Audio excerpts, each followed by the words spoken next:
Вашингтоне заключенным разрешили брать котов на опекунство за хорошее поведение. Так как приюты переполнены, власти придумали решение, чтобы спасти котиков от усыпления. Но стать опекуном может не каждый.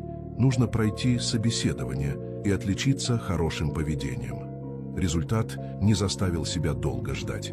Заключенным это пошло на пользу, они стали спокойнее и добрее. Также начали больше работать взамен на игрушки и вкусняшки для котов. Как вы считаете, правильное ли это решение? Напишите в комментариях.